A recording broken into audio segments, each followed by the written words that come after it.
compañeros y compañeras, estamos aquí una tarde más en la historia de cerca.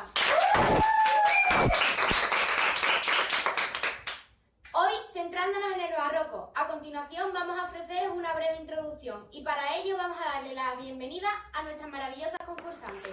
María, Fátima, Marta y Rocío. Bueno, vamos a comenzar con esta breve introducción.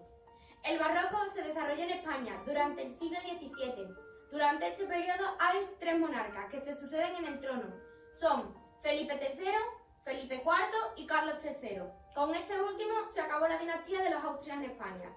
Esta es una época muy difícil, porque en realidad no gobiernan los reyes, sino los válidos. Un válido era una figura política propia del antiguo régimen. En la monarquía española, lo que hacía era gobernar mientras el rey se dedicaba a cazar o a hacer otras cosas. Es un periodo de gran desconfianza hacia los políticos y las instituciones en general. A esta época se la llama Contrarreforma. Bueno, pues las características básicas del barroco es que hay una elevada crisis política y económica y sobre todo una elevada mortalidad, especialmente infantil, porque los niños morían por las enfermedades o por la mala alimentación.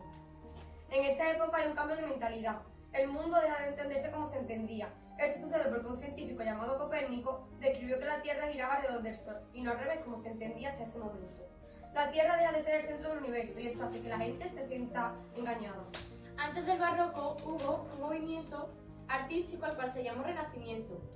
Durante el Renacimiento se crearon grandes obras de arte y hubo mucha riqueza. Cuando esto se agotó y se inició el barroco, los nobles trataron de seguir con la belleza llenándolo todo de cosas, a lo que se le llamó manierismo. En la época barroca la literatura se basa en la exageración, se usan comparaciones y metáforas atrevidas, el desengaño y el pesimismo trasciende a todo, y hay un empleo constante de la antítesis, que es la unión de dos elementos opuestos como lo religioso y lo mundano. En esta época se rompe el equilibrio expresivo y surgen dos corrientes igualmente deformadas. El conceptismo, que convierte los significados en un difícil juego de palabras, su máximo representante es Quevedo, y el culteranismo, que emplea palabras cultas y difíciles para la mayoría de las personas, su máximo representante es Góngora. Hay otro estilo más equilibrado, que sigue en cierta medida la armonía del periodo anterior, es decir, el del renacentista, pero no se libra del pesimismo. Los autores de este estilo son Lope de Vega o Miguel de Cervantes. Los géneros literarios en el barroco son la lírica, que se hereda del Renacimiento, versos y estrofas de origen italiano, como la lira, el soneto, los versos octosílabos o los romances. Los temas principales de la lírica son el amor, la muerte, el desengaño o la búsqueda de Dios.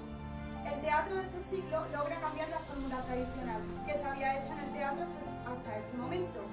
Esto se produjo por Lope de Vega, que pone un nuevo cambio en el teatro. También Calderón de la Barca, un poco más adelante, marcó el rumbo definitivo al teatro de este siglo. Cervantes fue un autor muy importante en esta época, pero no tuvo tanto éxito en el teatro. En la novela narrativa fue con más diferencia el autor más destacado Miguel de Cervantes Saavedra, que introdujo casi todos los géneros dentro de la narrativa. En la novela bizantina escribió, entre otros trabajos, Pérsiles y Sigismunda, en 1615.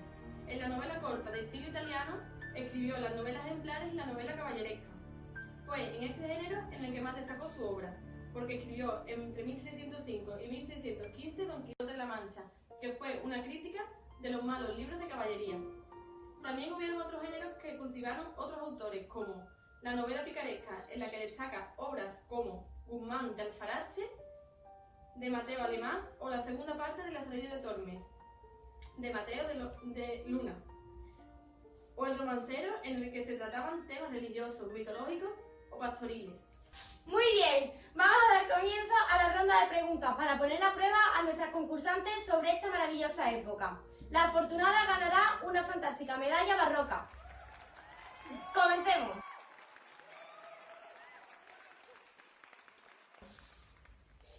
Primera pregunta. ¿Cuáles son las características del barroco? Esperarse que yo diga que... ¿Cuáles son las características del barroco? ¡Tiempo! Rocío, pesimismo, desengaño, preocupación por el paso del tiempo e ideales renacentistas. ¡Muy bien! Bien, Segunda pregunta. ¿Cómo se siente el hombre del barroco? Tiempo. Tiene desconfianza del mundo. Él siente ansias de lo infinito entre un mundo de luces y sombras. Muy bien, Marla. Bien, cuarta pregunta. ¿Quién era Saavedra Fajardo? Tiempo. Marian. Bueno, pues fue uno de los personajes más importantes de la Edad Moderna, diplomático, escritor y sobre todo político. Representó a la corte española en Europa durante el siglo XVII. Muy bien. Quinta pregunta. ¿Qué es el gracianismo? Tiempo. Fátima. Era una pedagogía genuinamente jesuita, aunque marcada en el periodo barroco. En este pensamiento se ha de descubrir la realidad significada y había tres campos significativos que comprenderán el mundo ideológico de la obra graciana, el campo normativo, el táctico y el contemplativo. Es decir, que el hombre como persona y el mundo como sí mismo. Muy bien. Sexta pregunta. ¿Cuáles eran las escuelas que conformaban la educación institucional del siglo XVII? Tiempo. La escuela de primeras letras y la escuela de gramática. Muy bien. Séptima pregunta. ¿Cuáles son las fases de esta época del proceso de enseñanza-aprendizaje? Tiempo. Rocío. El diagnóstico del ingenio del alumno, elección de las ciencias más adecuadas al ingenio, graduación de los estudios y elección del mejor maestro. Muy bien.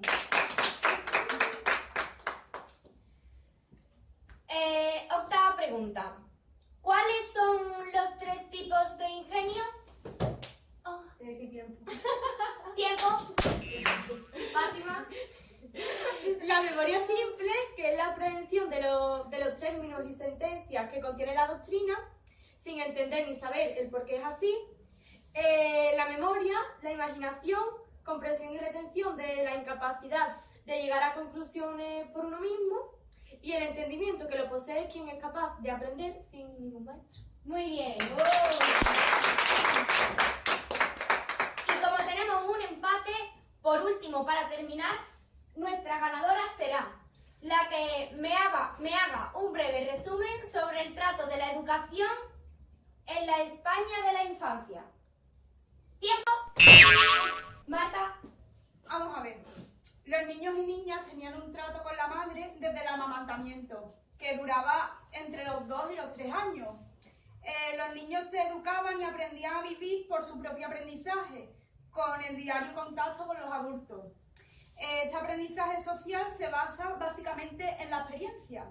En el siglo más o menos XVIII, la Iglesia y el Estado hicieron un cargo en el sistema educativo.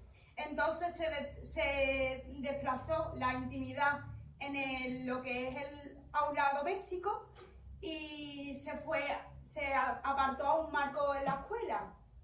Ante todo, se deseaba evitar la mala crianza del niño y sustituir el ambiente afectivo, que era el que se creaba con la madre, y se lo querían poner a un marco lo que es en la escuela. Esto te estoy diciendo en el siglo XVI. Entre los años 7 y 12, el niño aprendía a leer y a escribir. Entonces, A contar también aprendí. ¿sabes que la sabías tú? Vamos, en conclusión, que la educación durante la infancia se recibía el trato desde el primer momento. Vamos, que el trabajo en la infancia no solía ser recompensado.